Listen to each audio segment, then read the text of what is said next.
부동산 PF 문제 많아요. 이미 위험선을 초과했죠. 네.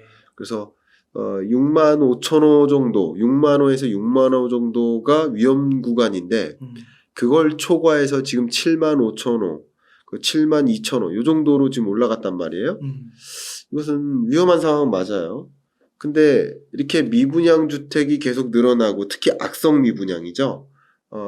이 소위 중공후 미분양 이게 계속 여전히 늘고 있기 때문에 미분양 주택이 당장 해소될 기미가 안 보이는 상황인 거예요. 그럼 건설사들이 이거 분양되고 나서 돈 갚을게요 하면서 돈 빌리는 방식이 그게 부동산 PF인데 대출을 상환할 능력이 없어짐을 뜻해요. 미분양 주택이 쌓이면 쌓일수록 상환할 능력이 없어지니까 상환하지 못하면 건설사들이 어떻게 되는 거예요? 부도가 되는 거고. 그리고 부도가 난 건설사가 발생하면 그 부도난 기업으로부터 돈을 제대로 다 못 받으니까 금융부실이 또 전이가 되죠. 그래가지고 특히 미분양 주택 건수가 쌓이는 흐름을 보면 수도권은 큰 문제가 없어요. 서울은 더더군다나 문제가 아예 없다고 봐도 돼요. 근데 지방의 미분양 주택이 엄청나게 쌓이고 있죠. 특히 경북 지역, 대구 지역, 충남 지역 이런 지역의 미분양 주택이 해소가 안 돼요. 그러다 보니까 계속 이자 부담은 쌓이고 연체되고요. 부실채권은 늘어나는 거예요. 그래서 부동산 PF, 그러니까 지금 고금리의 역습을 받는 것이 일종의 금융부실이 하나인데 여러 가지 일 중에. 근데 금융부실로 전이되는 각각의 성격이 다른 거예요. 미국은 아까 말씀드렸던 그런 몇몇 그런 채권 국채 투자를 많이 했던 은행이나 아니면 상업용 부동산에 투자를 많이 했던 그런 은행들이 좀 부실한 상황인 거고 우리나라는 지방에 미분양 주택이 이렇게 쌓일 줄도 모르고 부동산 PF 대출을 많이 해줬던 그런 금융사가 골마져 있는 거죠. 이게 터질까 말까 이걸 지금 염두하고 있는 상황인데 그래서 이제 이런 지방 건설사들이 어디서 대출 받아요? 새마을. 네, 새마을금고를 비롯한 뭐 저축은행이라든가 이금융권에서 왜 이금융권에서 받을까요? 금리가 높을 텐데. 안 해주니까. 1금융권에서 안 해주니까요. 안 해줍니다. 왜? 이들은 안정성을 챙기는 거예요. 소위 부실 기업한테 대출을 해줬다가 돈 못 돌려받는 일이 있을 수 있으니까 절대 안 해줘요. 그래서 더 높은 금리를 부담해서라도 돈을 빌렸던 거예요.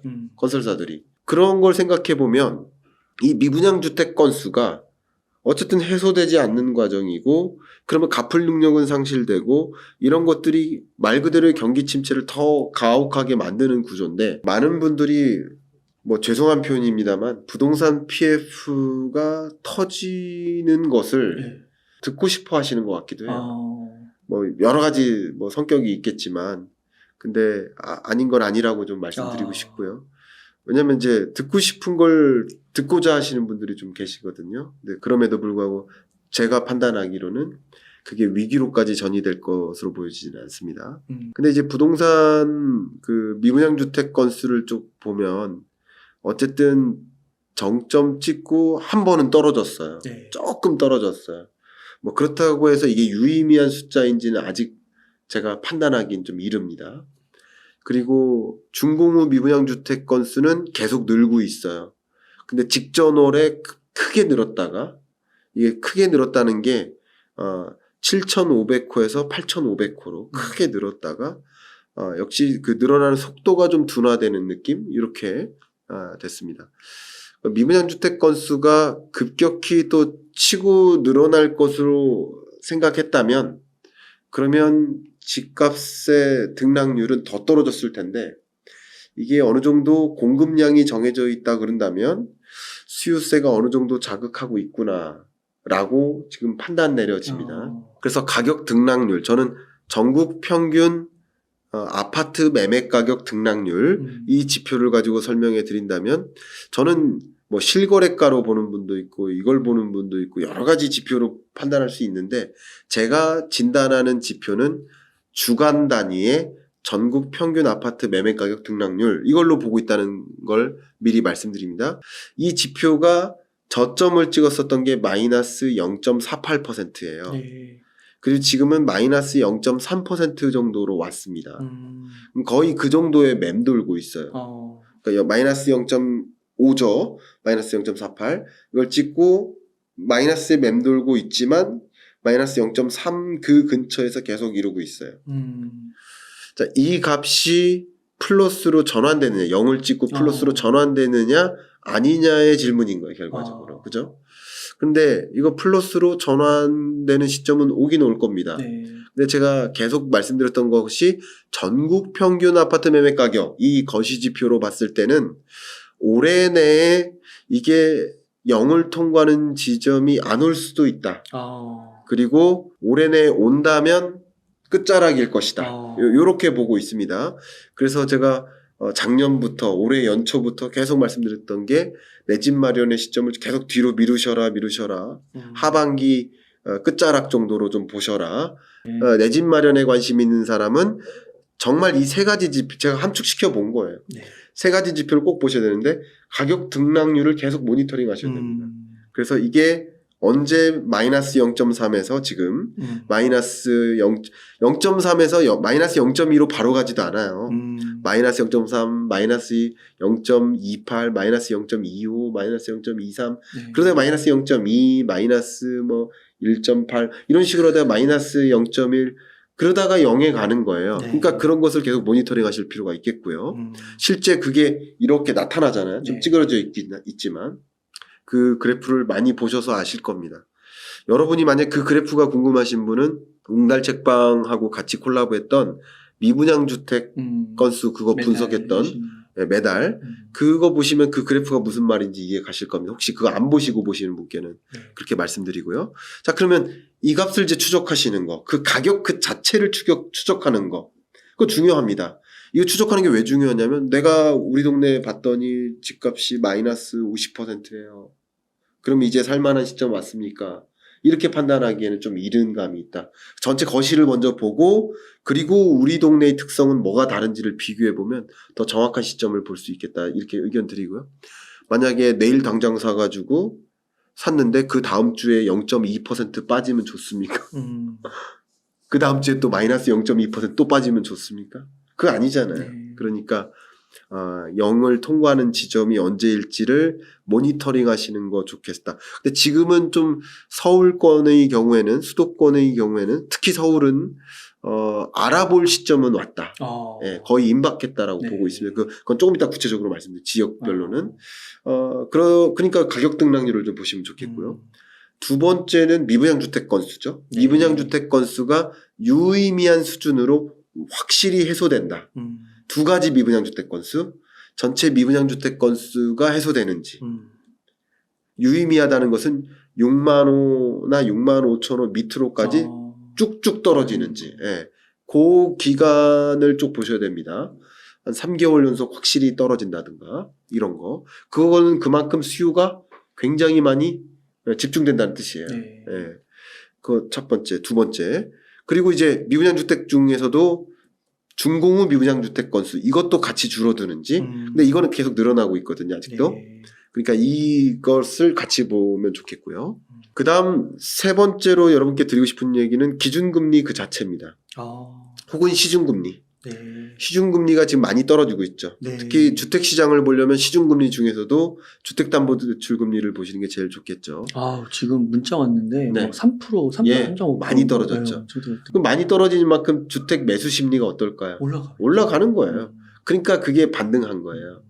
근데 만약에 기준금리를 계속 동결할 때는 동결하고 인상할 일이 없다라고 믿음을 가질 때 5월 25일인가요? 우리나라 통화정책 방향 결정회의 그때 그런 믿음을 가질 수 있어요. 그런 믿음을 갖거나 금리 인하는 있을 수 있어도 금리 인상은 없겠구나 하는 마음 그때는 시중금리가 더 떨어져요. 네. 먼저 떨어지는 거죠. 먼저 치솟고 먼저 떨어지는 거거든요. 그러니까 기준금리의 정점은 23년이지만 시중금리, 특히 주택담보대출 금리의 정점은 22년 10월 11월이었어요. 그러니까 먼저 올라갔잖아요. 그 먼저 떨어지죠. 그럼 왜 그럴까요? 시중에서는 금리가 떨어질 거라고 믿고 있는 거예요. 그래서 낮은 금리로 은행끼리 결투하는 거예요. 경쟁하는 거예요. 그래야 우리 은행 걸 이용할 테니까. 그런 식으로 이렇게 하는 거예요. 그런 과정인 거고 특히 기준금리를 연내에 인하하기는 쉽지 않을 것이다라고 보고 있는데 기준금리를 만약에 네. 곧 인하할 거다라는 기대감이 막 폭발해요. 그러면 이제 역시 주택시장에도 그 기분이 드는 거거든요. 그렇죠. 예. 그래서 막 단체 톡방에서 야 이제 사야 될 거 아니냐? 그게 결국 매수 심리로 작동하는 거예요. 그래서 저는 그런 지표를 보실 때는 주택 매매 가격 전망 CSI, 예. 주택 가격 전망 CSI 이 지표를 따라 보시면 좋겠는데 그걸 여러분이 스스로 보시기 좀 불편하시고 하시다면 어쨌든 그게 결국 기준금리 인하가 곧 된다라는 그 기대 심리. 그러니까 이런 세 가지 변수가 맞물릴 겁니다. 기준금리 인하 혹은 인하에 대한 기대감. 그리고 미분양 주택 건수, 가격, 등락률. 이게 0을 통과해서 올라가기 시작하는 그 지점을 맞물려서 이렇게 나타날 것이라고 보고 있고요. 어쨌든 전체 그 집값 등락률이라는 관점에서 생각해 본다면 네, 23년 좀 끝자락에는 그래도 플러스로 소폭 반등하는 시점이 온다. 근데 집을 사는 것은 오히려 저는 개인적으로 보수적으로 보는 것도 좋아요. 네, 그렇기 때문에 이제 하반기를 거의 이제 마주하는 시점이니까 천천히 집을 알아보는 시점이 왔고 알아보다가 여러분 알아보는 시간도 꽤 길잖아요. 그럼요. 예, 뭐 한두 달은 많이 발품도 팔고 관심 있는 지역에 그 공인중개사무소도 많이 방문해보고 그러면서 이제 감을 잡아야 되잖아요. 그런 시점은 지금 온 것 같습니다. 지역별로 들쭉날쭉한다 하는 현상을 이제 책에다가는 어려운 표현인데 탈동조화라고 썼죠. 이게 재밌는 게 주가 그래프도요. 여러분 한번 같이 그려보세요. 미국 주가 그래프 한번 확인해 보시고 같은 1년 그리고 코스피 흐름 1년 한번 이렇게 보세요. 네이버에서 보기 쉬우시잖아요. 그럼 그 그래프의 모습이 어떨까요? 매우 유사해요. 레벨의 차이지 이게 뭐 이렇게 오르고 떨어지고 이렇게 하는 흐름이 매우 유사합니다. 이게 동조화죠, 동조화. 같이 움직인다. 그러니까 부동산 매매 가격도 역시 마찬가지. 역사적으로 서울이냐 지방이냐 이게 구분되지 않은 채 같이 올라가고 같이 떨어지고 같이 올라가고 그런 흐름이에요. 시점적으로는 차이가 있겠지만. 근데 지금 23년은 20년에서 23년 사이에 이런 뭐 코로나19나 전쟁이나 고물가나 뭐 엄청난 고금리 이런 역사적인 이벤트를 맞이한 것도 사실이지만 중장기적으로 우리나라가 구조적으로 바뀌는 것이 같이 만나는 국면이에요. 그게 바로 인구 구조 변화죠. 근데 인구가 감소하기 시작했다고 해서 그게 가격을 떨어뜨린다 이렇게 받아들이시기보다 제가 항상 강조하는 것이 인구의 증감보다 인구의 이동이 더 중요하다. 왜 그러냐면 지금 인구가 감소할지라도 서울 수도권 인구는 더 늘어나고 있기 때문에 비수도권 인구가 감소하는 것이지 수도권 인구가 감소하는 게 아니에요. 수도권 가구 수는 정말 폭발적으로 늘어나고 있어요. 왜냐하면 분화된 인구가 늘어나니까. 4인 가구가 늘어나는 게 아니라 1인 가구 중심으로 늘어나니까. 결국 그만큼 인구 구조, 가구 구조 이런 것을 보는 것도 중요하지만 인구의 이동도 생각을 해보면 서울의 경우에는 계속 뒷받침되고 있어요. 그러니까 그걸 알고 투자자들도 계속 투자를 멈추지 않아요.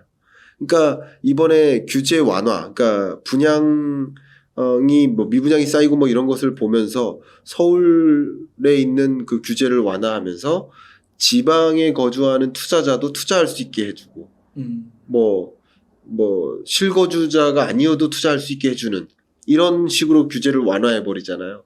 근데 그 규제 완화의 대상도 또 서울인 거예요. 그러니까 계속 이 수요세가 이어지는 지역이 바로 서울인 거예요. 근데 지방의 경우에는 또 지방 중에서도 군소도시의 경우에는 뭐 죄송하고 안타까운 표현입니다만 인구 구조로 변화를 하는 관점에서 인구가 감소하는 이유는 뭘까요? 돌아가시는 겁니다. 돌아가시기 전에 나타나는 현상이 하나가 뭘까요? 1인 가구예요. 그러니까 지금 1인 가구가 늘어나는 이유는 독거노인이 늘어서예요. 두 분이 사시다가 한 분만 사시는 거예요. 그게 고령화 현상인 거예요. 1인 가구 현상은 고령화 현상이에요.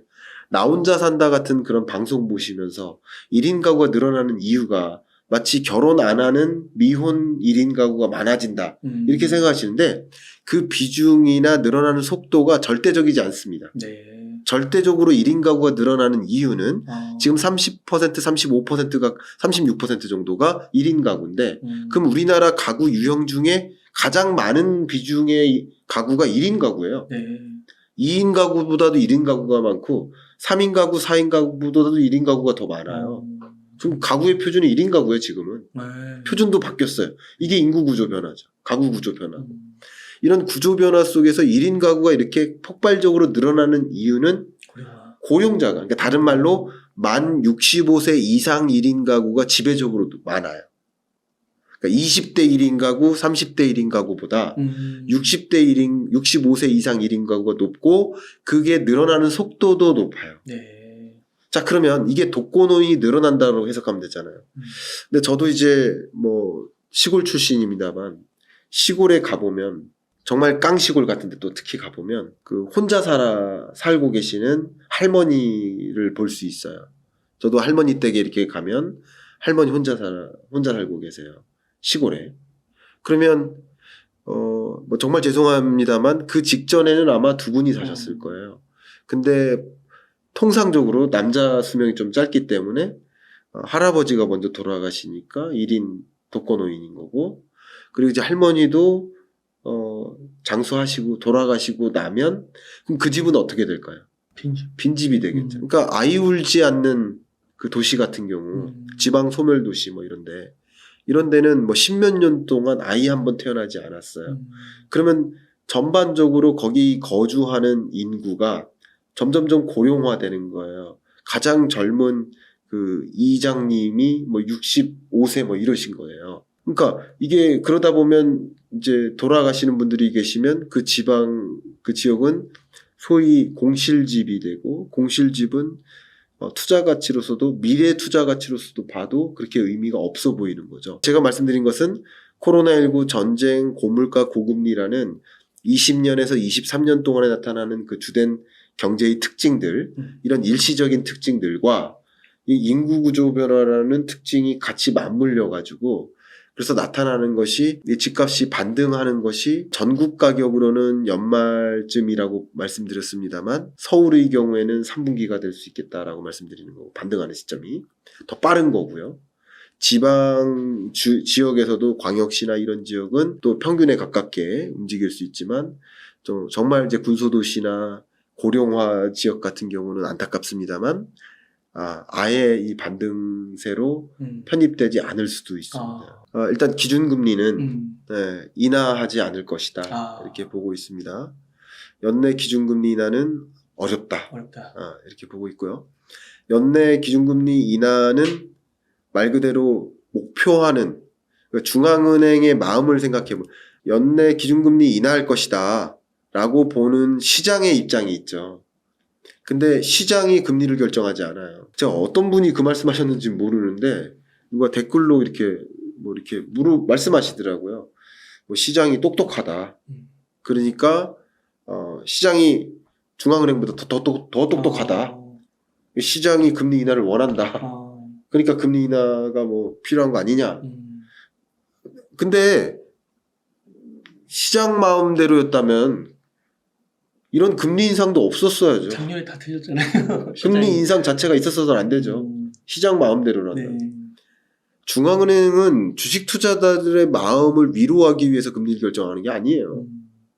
중앙은행은 물가를 위로하기 위해서, 물가 안정을 위해서 달려가는 거예요. 근데 물가라는 목표치가 2%이기 때문에 2%에 부합하는 물가 상승률을 보기 이전에는 금리를 인하하기가 어렵다. 더군다나 그 물가도 근원 물가가 안 잡히고 있는 상황이기 때문에 근원 물가를 잡기 위해서는 금리 인하가 어렵다. 그래서 23년 연내에는 어쨌든 물가라는 숙제가 해결되지 않은 상태니까 금리를 인하하기는 어렵다. 이렇게 말씀을 드렸던 거죠. 23년 연내에는 금리 인하가 어렵고, 금리 인하가 있을 거라고 한다면 세 가지 조건이 부합해야 된다. 이 말씀은 계속 드렸었죠. 네. 세 가지 조건이 간략하게만 간다면 시스템적 리스크가 있다. 그러면 다른 거 다 차치하고 일단 정례회의도 무시하고 긴급 소집 회의를 열어서라도 네. 금리를 B컷으로 인하할 겁니다. 시스템적 리스크가 발생하면 이게 맞는 시나리오인 거죠. 금리 인하 있을 수 있는 거죠. 근데 지금으로서는 시스템적 리스크를 가정할 수는 없기 때문에 금리 인하 어렵다 이렇게 말씀드린 거고, 두 번째 조건은 물가가 어쨌든 2%에 부합하기까지 온다. 충분히 목표하는 수준에까지 오게 된다. 그러면 당연히 금리 인하 있겠죠. 그러나 현재로서는 그렇게 내다보고 있지 않은 거예요. 생각보다 이 고물가가 안 잡힌 채 오래 갈 것이다라고 보고 있고, 어제 국제금융센터에서 리스크워치, 글로벌 리스크워치 이 페이퍼를 매월 내는데 거기 맨 위에 있는 리스크로 인플레이션이 잡히는 것이 지연되는 것. 이게 가장 큰 리스크다라고 보고 있어요. 그 이유는 뭐 국제 유가가 반등한다든가 감산으로, 아니면 중국의 리오프닝으로 원자재 가격이 다시 반등한다. 이런 것들이 이 물가 잡는 걸 더 더디게 만들 수 있다. 그럼 그런 상황에서는 금리 인하 시점은 더 더디게 되는 거죠. 어쨌든 어렵다. 그 세 번째가 목표 물가를 조정하는 일이 있을 수는 있다. 목표 물가 자체는 어쨌든 중앙은행이 정하는 것이고 시대에 따라서 국가마다 다 다른 것이기 때문에 지금 23년에는 목표 물가를 2%까지 부합하느라고 금리 인하를 못하는 것은 너무나 많은 것을 잃는 일이다라고 판단할 수도 있어요.